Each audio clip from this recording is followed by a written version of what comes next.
السلام عليكم ورحمة الله تعالى وبركاته. أعوذ بالله من الشيطان الرجيم بفضل بسم الله الرحمن الرحيم. إن الذين كذبوا بآياتنا واستكبروا عنها لا تفتح لهم أبواب السماء ولا يدخلون الجنة حتى يلج الجمل في سم الخياط. صدق الله العليم. கண்ணியத்திற்கும் பெரும் மதிப்பிற்கும் உரிய அல்லாஹுடைய நல்லடியார்களே, அல்லாஹுடைய மாபெரும் கிருபையால் 14ஆம் நான்குடைய தராவீஹ் தொழுகையை தொழுதுவிட்டு அமர்ந்திருக்கின்றோம். நாம் இதுவரை நோட்டு வந்த நோன்பை அல்லாஹ் ஏற்றுக்கொள்வானாக. இரவு நேரங்களிலே வணங்கிய அனைத்து வணக்கங்களையும் அல்லாஹு தஆலா அங்கீகரித்துக் கொள்வானாக. இந்த வணக்கங்களின் மூலமாக அல்லாஹு தஆலா நம்மிடம் அல்லாஹ் தக்வாவை எதிர்பார்க்கின்றானே, அந்த தக்வாவை அல்லாஹு தஆலா நம் அனைவருக்கும் தந்தல் புரிவானாக. கண்ணியமிக்க அல்லாஹுடைய நல்லடியார்களே, இன்று உலகத்தில் வாழக்கூடிய முஸ்லிம்களாக இருக்கலாம், மாற்று மத சகோதரர்களாக இருக்கலாம், யாராக இருந்தாலும் அவர்கள் தன்னிடம் இருக்கக்கூடிய பொருட்களை வைத்து பெருமையோடு வாழ்வதை தான் ஆசைப்படுகின்றார்கள். உலகத்தில் வாழுகின்ற பொழுது அவனுக்கு கொடுக்கப்பட்ட அந்த செல்வம் அது அல்லாஹ் அவனுக்கு கொடுத்தது. ஆனால் அந்த செல்வம் என்னால் கிடைத்தது, என்னுடைய உழைப்பால் கிடைத்தது, நான் சம்பாதித்தது என்று அவன் நினைத்து கொண்டு பெருமை அடித்து இந்த உலகத்தில் வாழ்ந்து கொண்டிருக்கின்றான். அல்லாஹ் தன்னுடைய திருமறையிலே சொல்லுவான், வலா தம்ஷி ஃபில் அர்தி மரஹா இன்னக லன் தஹ்ரிகல் அர்து வலன் திபார். அல்லாஹ் சொல்லுவான், யார் பெருமை அடித்துக் கொண்டு கருவத்தோடு இந்த உலகத்தில் வாழுகின்றானோ, இந்த பூமியில் வாழுகின்றானோ, அப்படி வாழக்கூடிய அவன் பூமியை பிளந்து கொண்டோ அல்லது வானத்தை உச்சியை, அதாவது மலையுடைய உச்சியை அடைந்து கொண்டோ அவனால் செல்ல முடியாது.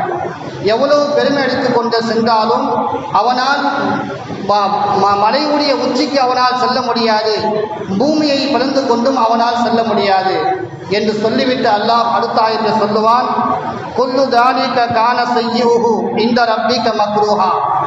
இவை அனைத்துமே இறைவனிடத்தில் வெறுக்கக்கூடிய ஒரு செயலாக இருக்கின்றது என்பதாக அல்லாஹ் திருமறையை சொல்லுகின்றான். கண்ணியமிக்க அல்லாஹுடைய நல்லடியார்களே, இந்த உலகத்தில் யார் கருவத்தோடு நடக்கின்றார்களோ, பெருமையோடு நடக்கின்றார்களோ, அவர்களை அல்லாஹு தஆலா இந்த உலகிலும் இழிவுபடுத்துவான், நாளை மறுமையிலும் மிகப்பெரிய இழிவை அல்லாஹ் கொடுப்பான்.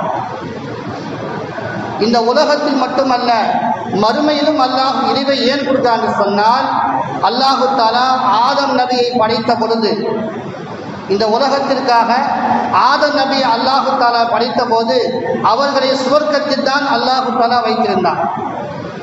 அந்த சுவர்க்கத்தில் வைக்கப்பட்ட அந்த ஆதம் அலைஹிஸ்ஸலாம் அவர்களை இந்த பூமிக்கு அனுப்பியதற்கு காரணம் யார்? இப்லீஸாக இருக்கின்றார். அந்த இப்லீஸ் செய்த முதல் பாவமே பெருமைதான். அந்த இப்லீஸ் செய்த முதல் பாவம் பெருமை. அல்லாஹு தஆலா ஆதம் நபியை படைத்து இந்த நபிக்கு சுஜூது செய்வதாக அல்லாஹ் சொன்னார். இன்னைக்கு ஹாபிஸா அவர்கள் ஓதுகின்ற பொழுது முதல் ரக்காயத்திலே சஜிதாவுடைய ஆயத்து வருகின்றது, அனைவரும் சஜிதா செய்வதாக சொன்னார்கள். அந்த ஆயத்து எப்போது வரும் என்பதாக எதிர்பார்த்து அந்த ஆயத்து வந்தவுடன் ஹாபிஸா சஜிதா செய்கின்ற பொழுது உடனே நாமும் சஜிதா செய்தோம். அதே போன்று அந்த மலக்குகளுக்கு அல்லாஹ் தஆலா உத்தரவிட்டான், இந்த ஆதமுக்கு நீங்கள் சுஜூத் செய்வதாக சொல்லி. அப்பொழுது எல்லா மலக்குகளுமே அல்லாஹுடைய கட்டளைக்கு உடனே கட்டுப்பட்டு சஜிதாவிலே விழுந்தார்கள். அந்த சமயத்திலே அந்த இப்லீஸ் எல்லா மலக்குகளுக்கும் ஆசிரியராக இருந்தான். அவன் சஜிதா செய்யாத இடம் பூமியிலும் கிடையாது, வானத்திலும் கிடையாது. அந்த அளவுக்கு அல்லாஹுவை வணங்கியவன், 2000 ஆண்டுகளுக்கு மேலாக சுஜூதிலே கிடந்தவன். அப்படியெல்லாம் இபாதத்து செய்த அவன் அல்லாஹ் இந்த ஆதமுக்கு சுஜூது செய்ய சொன்னதின் காரணமாக நீ தான் படைத்தவன், உனக்கு தான் சுஜூது செய்ய வேண்டும்.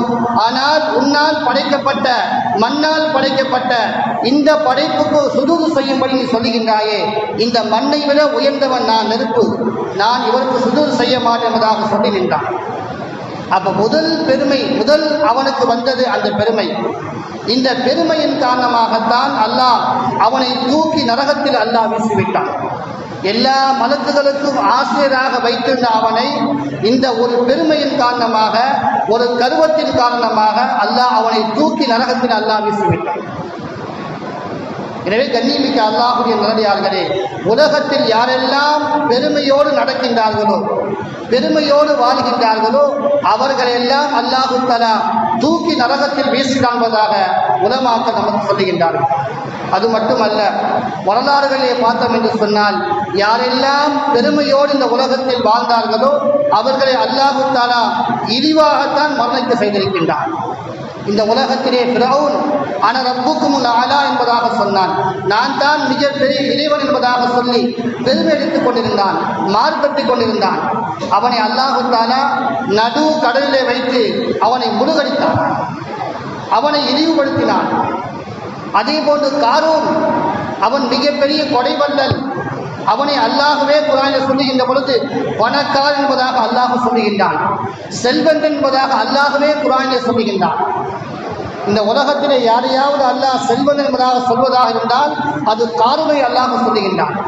அந்த காரூன் யார்? மூசா அலைஹிஸ்ஸலாம், ஹாரூன் அலைஹிஸ்ஸலாம் அவர்களுடைய சகோதரர்களில் ஒருவன் தான் அந்த காரூன். இந்த ஜபூர் வேதத்தை, அல்லாஹ் மூசா நபிக்கு இறக்கப்பட்ட அந்த தௌராத் வேதத்தை மூசா நபி அவர்கள் கற்றது போன்று, ஹாரூன் நபி கற்றதை போன்று அந்த காரூனும் கற்றிருந்தான்.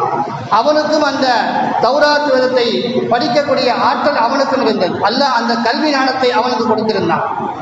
அந்த கல்வி ஞானத்தை படித்திருந்த அந்த காரூன், அவன் தன்னுடைய செல்வங்களுக்கெல்லாம் மூசா அலைஹிஸ்ஸலாம் அவர்களிடத்திலே சென்று, நான் இவ்வளவு செல்வம் வைத்திருக்கின்றேன், இதற்கு எத்தனை நான் ஜக்காத் கொடுக்க வேண்டும், எவ்வளவு செலுத்த வேண்டும் என்பதாக சொல்லி கேட்டான்.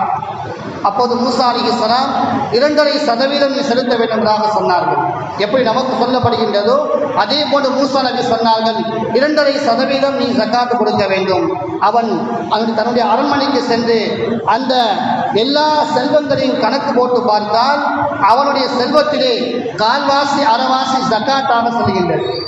அவன் யோசித்து பார்த்தான், இவ்வளவு செல்வங்களை நான் சம்பாதித்திருக்கின்றேன், இவ்வளவு பெரிய கோடீஸ்வரனாக, மிகப்பெரிய செல்வந்தனாக பெருமையோடு வாழ்ந்து கொண்டிருக்கின்றேன், இப்படி வாழக்கூடிய எனக்கு இவ்வளவு பெரிய சோதனையா, இவ்வளவு பணத்தை நான் ஏழைகளுக்கு கொடுக்க வேண்டுமா, மூசாவுக்கு கொடுக்க வேண்டுமா என்று பெருமை அடித்துக் கொண்டுதான் அவன் வெளியிலே வருகின்ற பொழுது அவனுடைய கசானாக்களுடைய சாவிகளை 70 ஒட்டகங்களில் சுமந்து கொண்டு அவன் பெருமையோடு நடந்து கொண்டு வந்தான். அவன் நடந்து வருகின்ற பொழுது அவனுடைய கீழாடையை கரண்டை காலுக்கு கீழால் அணிந்து கொண்டு நடந்து வந்தான். பெருமையோடு கரண்டை காலு கீழால் தன்னுடைய ஆடைகளை அவன் அணிந்து கொண்டு ஒரு பூமியை சீர்த்து கொண்டே வரக்கூடிய விதத்திலே அவன் வந்து கொண்டிருந்தான். அப்போது மூசா அலைஹிஸ்ஸலாம் அவர்கள் பார்த்து கேட்டார்கள், இவ்வளவு பெருமையோடு நடக்கின்றாயே, இவ்வளவு பெருமையோடு நடக்கின்றாயே, உன்னுடைய கீழாடையை நீ தூக்கிக் கொள்ளலாம் அல்லவா, உன்னுடைய செல்வங்களை நீ பூட்டி வைக்கலாம் அல்லவா, அந்த செல்வத்துடைய கணக்கு பார்த்து ஜக்காத்தை கொடுக்கலாம் அல்லவா என்பதாக கேட்கின்ற பொழுதுதான் அவன் பெருமை எடுத்து சொன்னான், இதுவெல்லாம் என்னுடைய உழைப்பால் வந்தது, என்னுடைய சம்பாத்தியத்தால் வந்தது, இது யாரும் எனக்கு கொடுக்கப்பட்டது அல்ல என்பதாக அவன் பெருமை அடிக்கின்ற பொழுது அல்லாஹ் தாலாவிடம் மூசா நபி கேட்டார்கள், அல்லாஹ் தாலா உங்களுக்கு பூமியை உங்களுக்கு வசப்படுத்தி கொடுக்கப்பட்டிருக்கின்றது என்பதாக அல்லாஹ் சொன்னான். உடனே மூசா அலைஹிஸ்ஸலாம் பிடி என்பதாக சொன்னார்கள். அவனுடைய காலை கரண்டை கால் வரை பூமி பிடித்துக் கொண்டது. இந்த கருவத்தோடு நடந்து வந்த கரண்டை காலுக்கு கீழால் ஆடை அணிந்து வந்த அவனுடைய ஆடையை தூக்கி கொண்டான். அப்பொழுது பிறகு பிடி என்பதாக சொன்னார்கள், முழங்கால் வரை பிடித்தது. பிறகு பிடி என்பதாக சொன்னார்கள், இடுப்பு வரை. இப்படியாக பிடித்து கடைசியாக அவன் முழுவதையும் அது பூமி ஒதுக்கிக் கொண்டது. எதன் காரணமாக? அவன் பெருமை அடித்ததன் காரணமாக. இன்னைக்கு நம்மிலே எத்தனையோ பேர்கள் செல்வந்தராக இருக்கின்றார்கள்.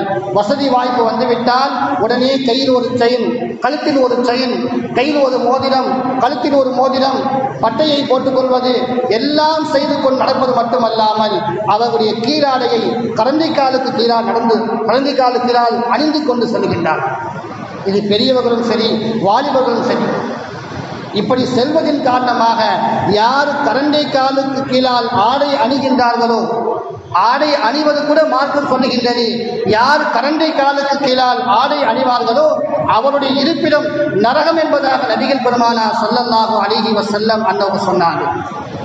ஆனால் இன்னைக்கு எத்தனை பேர்கள் கரண்டை காலுக்கு கீழால் தன்னுடைய ஆடை அணிந்து கொண்டு சொல்லிக் கொண்டிருக்கின்றோம். ஒரு ஹதீஸ் நபி ஸல்லல்லாஹு அலைஹி வஸல்லம் அன்னவர் சொல்வார்கள், அல்லாஹுக்கு கண்ணியம் என்பது அல்லாஹுடைய மேலாடை, கண்ணியம் என்பது அல்லாஹுடைய மேலாடை, பெருமை என்பது அல்லாஹுடைய கீழாடை. அந்த கண்ணியத்தையும் பெருமையையும் யார் விரும்புகின்றாரோ அவனை அல்லாஹு தஆலா இழிவுபடுத்தாமல் இருக்க மாட்டான், அவனை நிச்சயமாக இழிவுபடுத்துவான். நபிகள் பெருமானார் ஸல்லல்லாஹு அலைஹி வஸல்லம் அன்னவர் சொன்னார்கள். எனவே கண்ணியமிக்க அல்லாஹ்வுடைய நல்லடியார்களே, நமக்கு அல்லாஹ் செல்வத்தை கொடுத்திருக்கின்றான், நமக்கு அல்லாஹு தஆலா பொருளாதாரத்தை கொடுத்திருக்கான்னு சொன்னால் அந்த பொருளாதாரத்தில் 2.5% நீங்கள் ஏழைகளுக்காக கொடுக்க வேண்டுவதாக சொன்னால் உடனே அதுக்கு நாம் கட்டுப்பட வேண்டும், கட்டுப்பட்டு அதை நாம் கொடுக்க வேண்டும். அப்படி கொடுக்காமல் நாம் கருவத்தோடு நடந்தோம் என்று சொன்னால், பெருமையோடு நடந்தோம் என்று சொன்னால், இந்த கீழாடையை நம்முடைய கரண்டை காலு கீழால் அணிந்து கொண்டு நடந்தோம் என்று சொன்னால் அல்லாஹ் எப்படி காருணை பிடித்தானோ அது போன்று அல்லாஹ் நம்மையும் பிடித்து விடுவான். அந்த காருணை மட்டும் அல்லாஹு தஆலா எத்தனையோ பேர்களை பெருமை அடித்து செல்லக்கூடிய மக்களை அல்லாஹு தஆலா உலகத்தில் இழிவுபடுத்தியிருக்கின்றான். மூசா அலைஹிஸ்ஸலாம் அவர்கள் ஃபிரௌனிடமிருந்து அந்த பனி இஸ்ரவேல் மக்களை பாதுகாத்து கொண்டு வந்தார்கள். கடலை கடந்து வந்தார்கள். வந்ததற்கு பிறகு அங்கே சிறந்தவர்கள் யார் என்று சொன்னால் மூசா அலைஹிஸ்ஸலாம் அவர்கள் தான். அங்கே இருக்கக்கூடிய பனி இஸ்ரவேல் மக்களிடையே மிக சிறந்தவர்கள் மூசா அலைஹிஸ்ஸலாம். ஏன்? அவர்கள் அல்லாஹ்வோடு பேசக்கூடியவர்கள். இப்போ அந்த பனி இஸ்ரவேல் மக்கள் கேட்டார்கள், நம்மிலே யார் சிறந்தவர் என்பதாக சொல்லி கேட்டார்கள். அப்போது மூசா அலைஹிஸ்ஸலாம் அவர்கள் தான் கல்வியிலே சிறந்தவராக இருக்கின்றார்கள், அல்லாஹ்வோடு பேசக்கூடியவராக இருக்கின்றார்கள். அதன் காரணமாக அவர்கள் சொன்னார்கள், பெருமைக்காக சொல்லவில்லை, அதன் காரணமாக சொன்னார்கள், நான் தான் கல்வியில் சிறந்தவன் என்பதாக, உங்கள் அனைவரும் சிறந்தவர் என்பதாக சொன்னார்கள். இப்படி சொன்ன அந்த வார்த்தை அல்லாஹ்வுக்கு பிடிக்கவில்லை. நீ சிறந்தவன் என்று சொன்ன அந்த வார்த்தை அல்லாஹ்வுக்கு பிடிக்காதன் காரணமாக அல்லாஹ் சொன்னான், உன்னை விட கல்விமான் இருக்கின்றார், உன்னை விட அதிகமான கல்வி கற்ற ஒருவர் இருக்கின்றார், அவரிடம் சென்று நீ கல்வியை கற்றுக்கொள் என்பதாக சொல்லி அல்லாஹு தஆலா அவர்கள் அனுப்பி வைத்தார். நபி மூசா அலைஹிஸ்ஸலாம் அவர்கள் கடலை கடந்து செல்கின்றார்கள். பொறித்து வைக்கப்பட்ட அந்த மீன் எடுத்துக்கொண்டு செல்கின்றார்கள். அந்த மீன், பொறித்து வைக்கப்பட்ட அந்த மீன் அது உயிரோடு ஆகி அது கடலுக்குள்ளே சென்றது. அந்த இடத்தில் தான் ஹிதுர் அலைஹிஸ்ஸலாம் அவர்கள் இருந்தார்கள். அவர்களும் செல்கின்ற பொழுது அவர்கள் இவர்களுக்கு கல்வியை கற்றுக் கொடுத்தார்கள். மூசா அலைஹிஸ்ஸலாம் அவர்களுக்கு தெரியாத கல்விகளை அவர்கள் கற்றுக் கொடுத்தார்கள். அப்போ அல்லாஹு தஆலா அவர்கள் தான் இந்த உலகத்திலே மிக கல்விமானாக இருந்தும் கூட அவர்கள் தான் என்று சொன்ன அந்த வார்த்தையின் காரணமாக அல்லாஹ் அவர்களை கல்வி கற்கும்படி அல்லாஹ் சொன்னார். அது மட்டுமல்ல, இந்த உலகத்தில் யாரெல்லாம் இப்படி பெருமை அடிக்கின்றார்களோ அவர்களை அல்லாஹு தஆலா இந்த உலகத்திலேயே அவர்களை இழிவு ஆக்கியிருக்கின்றார். உலகத்திலேயே அவர்களுக்கு அல்லாஹு தஆலா தண்டனையை கொடுத்திருக்கின்றார். எத்தனையோ பேர்களுக்கு அல்லாஹ் இப்படி கொடுத்திருக்கின்றார்.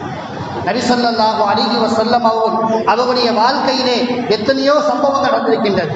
நபி ஸல்லல்லாஹு அலைஹி வஸல்லம் அவர்கள் சஹாபாக்களுக்கு ஒவ்வொரு நேரமும் எச்சரிக்கை செய்து கொண்டிருப்பார்கள், நீங்கள் எந்த நேரத்திலும் எந்த கல்வியை கொண்டும் எந்த செல்வத்தை கொண்டும் நீங்கள் பெருமை அடிக்காதீர்கள், பெருமையோடு நடக்காதீர்கள், உங்களுடைய கீழாடையை கருணை காலத்தினால் அணிந்து கொள்ள செல்லாதீர்கள் என்பதாக சஹாபாக்களுக்கு சொல்லிக் கொண்டிருப்பார்கள். அபூபக்கர் சித்திக் ரலியல்லாஹு அன்ஹு அவர்கள் சொல்லுவார்கள், யா ரசூலல்லாஹ், நான் கரண்டைக்கால் மேல் தான் அணிந்து கொள்கின்றேன், தொப்புரோடு தான் நான் இறுக்கி கீழாடையை கட்டிக் கொள்கின்றேன். ஆனால் என்னை அறியாமலேயே அது தொப்புளில் நிற்காமல் அது கீழே இறங்கி விடுகின்றது என்பதாக சொன்னார்கள். அப்போ நபி ஸல்லல்லாஹு அலைஹி வஸல்லம் அவர்கள் சொன்னார்கள், அது உங்களுக்கு அல்ல, நீங்கள் பெருமைக்காக நடக்கவில்லை, பெருமைக்காக நீங்கள் கீழாடையை அணியவில்லை, நீங்கள் அணியாமல் உங்களுடைய வயிறுடைய பசியின் காரணமாக, வயிறுடைய அந்த ஒட்டலின் காரணமாக உங்களுடைய கீழாடை தொங்கிவிடுகின்றது, நீங்கள் பெருமையின் காரணமாக அடையவில்லை என்பதாக நபி அவர்கள் சொல்வார்கள். ஆனால் இன்னைக்கு நாம் எத்தனை பேர்கள் கையை கட்டுகின்ற பொழுது, கீழாடையை கட்டுகின்ற பொழுது கரண்டை காலுக்கு கீழ் இருக்கின்றதா என்பதாக பார்த்துத்தான் கட்டுகின்றோம். கரண்டை காலுக்கு மேலே வந்து கட்டிவிட்டோம் என்று சொன்னால் யாராவது பார்க்கின்ற பொழுது அவர் சொல்லுவார், என்ன போதினார் மாடி கையில் கட்டிருக்கிற, மோதினார் மாடி கையில் கட்டுகிற அப்படின்னு சொல்லுவாங்க என்பதற்காக வேண்டி மீண்டும் அவர் கைதியை கீழே இறக்கி கட்டிக் கொள்கின்றார். அவர் கீழே இறக்கிக் கொண்டு கரண்டை காலுக்கு கீழால் தெருவுடைய மண்ணை எல்லாம் வாரிக்கொண்டு செல்லக்கூடிய அளவுக்கு அவர் கைதியை கட்டிக் கொள்கின்றார், வேட்டியை கட்டிக் கொள்கின்றார். இப்படி யாரெல்லாம் பெருமையோடு நடக்கின்றார்களோ அவர்களெல்லாம் அல்லாஹ் தஆலா இழிவுபடுத்தி விடுவார். இன்னைக்கு நாம் எத்தனையோ பேர்கள் நபியுடைய சுன்னத்தை ஹயாத்தாக்க வேண்டும் என்பதற்காக வேண்டி ஒரே ஒரு ஹதீஸை வைத்துக்கொண்டு நபி அவர்கள் சொன்னார்கள், ஆண்களுக்கு வெள்ளி அணிவது ஹலால் என்பதாக சொன்னார்கள், வெள்ளி அணிந்து கொள்ளாமதாக சொன்னார்கள். அதற்காக வேண்டி யாரெல்லாம் வெள்ளியிலே பெரிய பெரிய மரக்கொட்டையை போன்று கழுத்திலே போட்டுக் கொள்கின்றார்கள், கையிலே பெரிய மரக்கொட்டையை போன்று பெரிய கட்டையாக போட்டுக் கொள்கின்றார்கள், மோதிரம் போட்டுக் கொள்கின்றார்கள். ஏன் இப்படி செய்வதாக கேட்டால் நபிதான் அனுமதி கொடுத்திருக்கின்றார்களே, வெள்ளி அணிவதற்கு நபி அனுமதி கொடுத்திருக்கின்றார்களே, போட்டுக் கொள்வதனால் எந்த ஒரு பாவமும் கிடையாது என்பதாக சொல்கின்றார்கள். கண்ணியமிக்க அல்லாஹ்வுடைய நல்லடியார்களே, நபி ஸல்லல்லாஹு அலைஹி வஸல்லம் அவர்கள் வெள்ளி அனுமதி கொடுத்தார்கள். அது எதற்காக? கழுத்திலே போடுவதற்கல்ல, கையில் வளையம் போடுவதற்கல்ல, மோதிரம் போடுவதற்கு அனுமதி கொடுத்தார்கள். அந்த மோதிரமும் 4 கிராம் அல்லது 4.5 கிராம் தான் இருக்க வேண்டும். அதற்கு மேலால் இருந்தாலும் அதுவும் பாவம், அதுவும் பெருமை. ஆனால் இன்னைக்கு நாம் மோதிரம் போட்டுக் கொள்வதை விட கையிலே வளையமாக, கழுத்தில் வளையமாக போட்டுக் கொள்கிறோம். கேட்டால் நபி அவர்கள் அனுமதி கொடுத்தார்களாக நாம் சொல்லுகின்றோம். அதே போல் சில பேரை பார்க்கின்றோம், முடி அதிகமாக வைத்துக் கொள்கின்றார்கள், விருதா வைத்துக் கொள்கின்றார்கள். நபியுடைய சுன்னத் எத்தனையோ இருக்கின்றது, அதையெல்லாம் விட்டு விடுகின்றார்கள். முடி அதிகமாக வைத்திருக்கின்றார், ஏன் இவ்வளவு முடி வைத்திருக்கிறார்களாக கேட்டால் நபியுடைய சுன்னத் என்பதாக சொல்லுகின்றார். நபியுடைய சுன்னத் எத்தனை இருக்கின்றது? கீழாடையை தூக்கி கட்டுவது நபியுடைய சுன்னத், மிஸ்வாக் செய்வது நபியுடைய சுன்னத், ஜிப்பா அணிவது நபியுடைய சுன்னத். இப்படி எத்தனையோ நபியுடைய சுன்னத் இருக்கின்றது. தொப்பி அணிவது, இதையெல்லாம் விட்டுவிட்டு அவருக்கு எது விருப்பமாக இருக்கின்றதோ அதை ஒன்றை மாத்திரம் எடுத்துக்கொண்டு நபியுடைய சுன்னத் இது, நபியுடைய வழிமுறை இது என்பதாக சொல்லி அதிகமான முடிகளை வைத்துக் கொண்டு ஆசைப்படுகின்றார். இது நபியுடைய சுன்னத்துக்காக வைப்பதல்ல, அவர் பெருமைக்காக வைக்கின்றார். நபியுடைய சுன்னத்துக்காக அவர் செயல்படுவதல்ல, பெருமைக்காக செயல்படுகின்றார். எனவே கண்ணியமிக்க அல்லாஹ்வுடைய நல்லடியார்களே, யாரிடமாவது கடுகளவு பெருமை வந்துவிட்டாலும், அணுவளவு பெருமை வந்துவிட்டாலும் அவனால் சொர்க்கம் செல்ல முடியாது. உமர் இப்னு அப்துல் அஜீஸ் ரஹ்மத்துல்லாஹி அலைஹி அவர்கள் தன்னுடைய அரண்மனையிலே இருக்கின்றார்கள். அவருடைய சிப்பாய் தூங்கிக் கொண்டிருக்கின்றார். அந்த சமயத்திலே ஒரு விருந்தாளி வருகின்றார். அந்த விருந்தாளியோடு அந்த அரண்மனையிலே பேசிக் கொண்டிருக்கின்ற பொழுது அவர் எரிக்கப்பட்ட அந்த விளக்கு அணைந்து விட்டது. அந்த விளக்கு அணைந்தவுடன் அந்த விருந்தாளியாக வந்தவர், நீங்கள் மிகப்பெரிய மன்னராக இருக்கின்றீர்கள், நீங்கள் அமருங்கள், நான் அந்த விளக்கை சரி செய்கின்றேன், அதை எரிய வைக்கிறேன் என்பதாக சொல்லி அவர் இருந்திருக்கின்றார். ஆனால் உமர் இப்னு அப்துல் அஜீஸ் ரஹ்மத்துல்லாஹி அலைஹி சொல்வார்கள், நீங்கள் இருந்திருக்காதீர்கள், நீங்கள் சரி செய்ய வேண்டாம், நான் சரி செய்கின்றேன். அப்போது அந்த விருந்தாளி சொல்லுகின்றார், உங்களுடைய அடிமை இருக்கின்றாரே, உங்களுடைய அடியார் இருக்கின்றாரே, அவர் தூங்கிக் கொண்டிருக்கின்றார், அவர் எழுப்பிடுவார்களாக கேட்கின்றார்கள். அதற்கும் உமர் இப்னு அப்துல் அஜீஸ் சொன்னார்கள், அவரையும் நீங்கள் எழுப்ப வேண்டாம், என்னுடைய வேலையை நான் தான் செய்ய வேண்டும். நான் அப்பொழுதும் உமர்தான், இப்போதும் உமர்தான், எனக்கு எந்த ஒரு பெருமையும் கிடையாது. எவ்வளவு பெரிய செல்வம் வந்தாலும் அந்த செல்வத்தை கொண்டு நான் பெருமையடிக்க மாட்டேன். பெருமை என்பது அல்லாஹுக்கு சொந்தமானது. அந்த பெருமை எனக்கு உள்ளத்திலே வந்துவிட்டால், கடுகளவு வந்துவிட்டால் இந்த ஆட்சி அனைத்துமே என்னை விட்டு போய்விடும். அனைத்தையும் அல்லாஹ் அழித்து விடுவான். அது ஆட்சி அழிவது மட்டுமல்ல, அல்லாஹ் என்னையும் இழிவாக்கி நரகத்தில் தூக்கி போட்டு விடுவான் என்பதாக உமர் இப்னு அப்துல் அஜீஸ் ரஹ்மத்துல்லாஹி அலைஹி அவர்கள் சொல்வார். எனவே கண்ணியமிக்க அல்லாஹ்வுடைய நல்லடியார்களே, நாம் என்னைக்குமே பெருமையோடு இந்த உலகத்தில் நடக்கக்கூடாது. கடைசியாக நான் ஆரம்பத்தில் வாசித்த அந்த வசனத்தை அல்லாஹ் சொல்லுவான், இன்னல் லதீன கத்தபு பிஆயாத்தினா வஸ்தக்பரு அன்ஹா லா துஃபத்தஹு லஹும் அப்வாபுஸ் ஸமாஇ வலா யதுகுலூனல் ஜன்னah ஹத்தா யலிஜல் ஜமலு ஃபீ சம்மில் கியாத். அல்லாஹ் சொல்லுகின்றான், என்னுடைய அத்தாட்சிகளை பொய்யாக்கியவர்கள், பெருமையோடு வாழ்ந்தவர்கள், யார் பெருமையோடு வாழுகின்றார்களோ அவர்களை அல்லாஹ் சொல்லுகின்றான், அவர்களை சொர்க்கத்திற்குள் நுழைய வைக்க முடியாது, வானத்துடைய கதவுகளும் அவர்களுக்காக திறக்கப்படாது, சொர்க்கத்திலும் அவர்கள் நுழைய மாட்டார்கள். எதுவரை என்று சொன்னார், ஹத்தா எலிஜல் ஜமலு ஃபீ சம்மில் கியாத், ஊசியுடைய துவாரத்தில் ஒட்டகம் நுழையாத வரை அவர்கள் சொர்க்கம் செல்ல மாட்டார்கள் என்பதாக சொல்லுகின்றார். ஊசியுடைய துவாரம் எவ்வளவு பெருசு, அதில் எப்படி ஒட்டகம் நுழையும்? அது நுழைய முடியாது, அது சாத்தியமாகாது. அதே போன்று பெருமை அளிக்கக்கூடியவன் அவனால் சொர்க்கம் செல்ல முடியாது என்பதை அல்லாஹு தஆலா இந்த வசனத்தின் மூலமாக சொல்லுகின்றான். எனவே கண்ணியமிக்க அல்லாஹ்வுடைய நல்லடியார்களே, நாம் வாழுகின்ற பொழுது, நம்முடைய ஒவ்வொரு செயலையும் செய்கின்ற பொழுது, எதுவாக இருந்தாலும் நம்முடைய கீழாடியை அணுகின்ற பொழுது அது கரண்டைக்கால் கீழ் இருந்தால் இது பெருமை, இது பெருமையோடு நடந்தோம் என்று சொன்னால் அல்லாஹ் என்னை இழிவுபடுத்திடுவான் என்ற எண்ணம் உள்ளத்தில் வர வேண்டும். கையிலே செயின் அடைகின்ற பொழுது, கழுத்திலே செயின் அடைகின்ற பொழுது, தலையிலே முடி அதிகமாக வைக்கின்ற பொழுது, இதுவெல்லாம் பெருமை என்ற எண்ணத்தில் செய்தால் அல்லாஹ் நம்மை இழிவுபடுத்தி விடுவான் என்ற எண்ணத்தை நமது உள்ளத்திலே கொண்டு வந்து அந்த பெருமை நம்மிடம் வராமல் அல்லாஹு தஆலா நம் அனைவரையும் பாதுகாத்து அருள் புரிவானாக. வாஹித் அல்ஹம்துலில்லாஹி ரப்பில் ஆலமீன். அஸ்ஸலாமு அலைக்கும் வரஹ்மத்துல்லாஹி தஆலா.